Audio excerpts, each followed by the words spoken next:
Hello friends, welcome to Vaijayanthi kitchen. நம்ம கிச்சனில் இன்றைக்கி சூப்பரான 2 லஞ்ச் பாக்ஸ் ரெசிபி தான் பார்க்க போகிறோம். ரொம்ப சீக்கிரமாக செய்யக்கூடிய ஒரு லஞ்ச் ரெசிபி தான் இது. சம்டைம் நம்ம மார்னிங் கொஞ்சம் லேட்டாக எழுந்திரிச்சிட்டோம் அப்படின்னா அந்த டைமில் நம்ம இந்த ரெசிப்பியை நம்ம செய்யலாம். இந்த 2 ரெசிப்பியுமே ஒரு 10 நிமிஷத்தில் செஞ்சிடலாம். ஒயிட் ரைஸ் நம்ம ரெடியாக வச்சுட்டு இருந்தா கட் பண்ணுறதுக்கு மட்டும்தான் வெஜிடபிள் டைம் ஆகும்.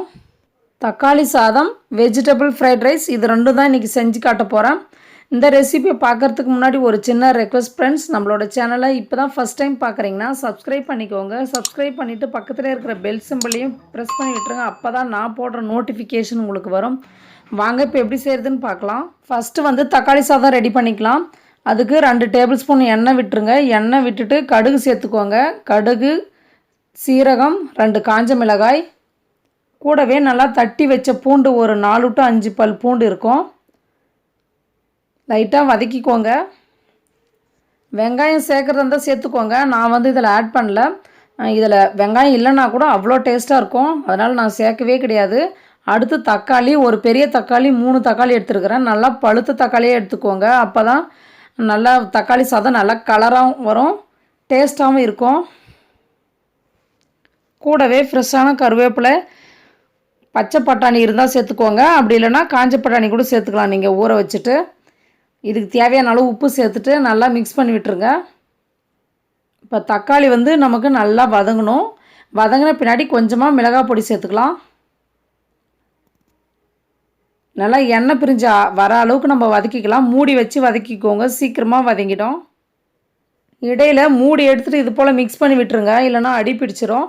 தக்காளி நல்லா பேஸ்ட் போல் வதங்கி எண்ணெய் பிரிஞ்சு வருது பாருங்கள். இந்த ஸ்டேஜில் மிளகாய் தூள் சேர்த்துக்கலாம். 1/4 teaspoon pure chilli powder, 1/4 teaspoon குழம்பு மிளகாய் பொடி சேர்த்துக்கோங்க. சேர்த்துட்டு நல்லா மிக்ஸ் பண்ணி விட்டுறலாம். ஒரு 2 நிமிஷம் இதை நல்லா குக் பண்ணிக்கலாம்.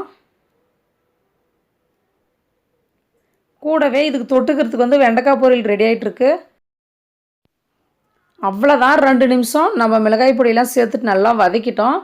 நல்லாவே எண்ணெய் பிரிஞ்சு வந்துடுச்சு, போதும். இந்த ஸ்டேஜில் ஆஃப் பண்ணிடலாம். இது கொஞ்சம் நேரம் ஆறட்டும். இதுக்கு முன்னாடியே நம்ம வந்து ஒயிட் ரைஸ்லாம் ரெடியாக ஆற வச்சிட்ருக்கணும். நல்லா உதிரியாக வடிச்சுக்கோங்க.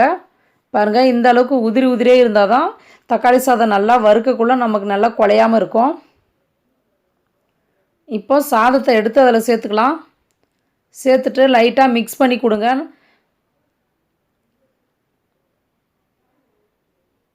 அவ்வளோதான், நல்லா மிக்ஸ் பண்ணியாச்சு. நல்லா உதிரியாக இது போல் இருக்கணும். சட்டுன்னு குழந்தைங்களுக்கு ஒரு சிம்பிளான தக்காளி சாதம் ரெடி ஆயிடுச்சு. கூடவே வெண்டைக்காய் பொரியல் ரொம்ப அட்டகாசமாக இருக்குங்க. தக்காளி சாதம் செஞ்சால் வெண்டைக்காய் பொரியல் இது போல் செஞ்சுருங்க. அவ்வளோதான். இப்போ நம்ம 2வது சாதம் பார்க்கலாம். அது வந்து வெஜிடபிள் ஃப்ரைட் ரைஸ். அதுக்கும் ஒயிட் ரைஸை நீங்கள் முன்னாடியே எடுத்து நல்லா ஆற வச்சுருங்க. நல்லா உதிரியாக வடித்து நான் சொன்ன மாதிரி. இப்போ ஒரு வாணலியில் 2 டேபிள் ஸ்பூன் எண்ணெய் விட்டுருங்க. எண்ணெய் காஞ்சதும் ஒரு பெரிய வெங்காயம், 2 பச்சை மிளகாய் 2 கட் பண்ணி வச்சுக்கிறேன், அதை சேர்த்துக்கலாம். இது வந்து 2 பாக்ஸ் அளவுக்கு நான் செய்கிறேன் இந்த சாதம். இஞ்சி பூண்டு பேஸ்ட் ஒரு 1/2 டேபிள் ஸ்பூன் சேர்த்துக்கிறேன். சேர்த்துட்டு இதோட பச்சை வாசனை போகிற வரைக்கும் ஒரு 2 நிமிஷம் வதக்கிக்கிறேன். நல்லா வதங்கிடுச்சு. இப்போ வந்து உங்களுக்கு பிடிச்சமான வெஜிடபிளாக சேர்த்துக்கோங்க. நான் வந்து கேரட், பீன்ஸ், குடைமிளகாய், கோஸ் இதெல்லாம் சேர்த்துக்கிறேன். நம்ம வீட்டில் என்ன வெஜிடபிள் இருக்குதோ அதை சேர்த்துக்கலாம், எல்லாமே நல்லா தான் இருக்கும். கூடவே பச்சை பட்டாணி சேர்த்துக்கோங்க. சேர்த்துட்டு நல்லா மிக்ஸ் பண்ணி விட்டுறலாம். இது வந்து நம்ம தண்ணி ஊற்றாத அப்படியே வேக வைக்கணும் மூடி வச்சு. இப்போ இதுக்கு தேவையான அளவு உப்பு சேர்த்துட்டு மூடி வச்சு குக் பண்ணிக்கலாம்.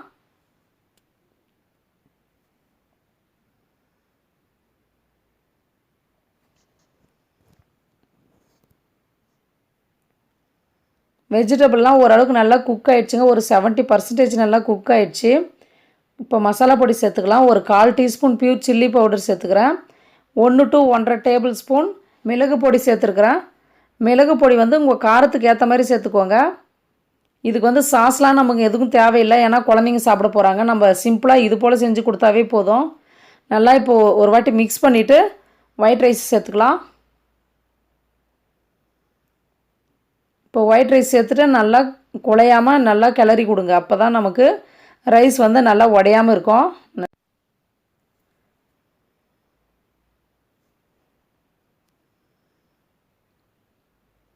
அவ்வளோதான், நமக்கு வெஜிடபிள் ரைஸும் நல்லா சூப்பராக ரெடி ஆயிடுச்சு. வெரி வெரி சிம்பிள், நம்ம சீக்கிரமாகவே செஞ்சிடலாம். என்றைக்காச்சும் ஒரு நாளைக்கு நமக்கு டைம் இல்லை அப்படின்னா நீங்கள் இந்த ரெசிபியை கண்டிப்பாக செய்யலாம். ஃபைனலாக நம்ம நல்லா பொடிசாக கட் பண்ணி வச்ச கொத்தமல்லி தழையை போட்டுக்கலாம். போட்டு நல்லா இன்னொரு வாட்டி மிக்ஸ் பண்ணி விட்டுருங்க. மிக்ஸ் பண்ணி விட்டுட்டு நம்ம லஞ்ச் பாக்ஸில் போட்டு வச்சிடலாம். அவ்வளோதான் வெஜிடபிள் ரைஸும் நல்லா சட்டுன்னு ரெடி ஆயிடுச்சு. கண்டிப்பாக இந்த ரெசிபி உங்களுக்கு பிடிக்கும்னு நினைக்கிறேன். பிடிச்சிருந்துச்சின்னா மறக்காமல் வைஜெயந்தி கிச்சனை லைக் பண்ணுங்கள், ஷேர் பண்ணுங்கள், கமெண்ட் பண்ணுங்கள். மறக்காமல் சப்ஸ்கிரைப் பண்ணுங்கள். சப்ஸ்கிரைப் பண்ணிவிட்டு பக்கத்தில் இருக்கிற பெல் ஐக்கானையும் ப்ரெஸ் பண்ணி விட்டுருங்க. அப்போ தான் நான் போடுற நோட்டிஃபிகேஷன் உங்களுக்கு வரும். தேங்க்ஸ் ஃபார் வாட்சிங்.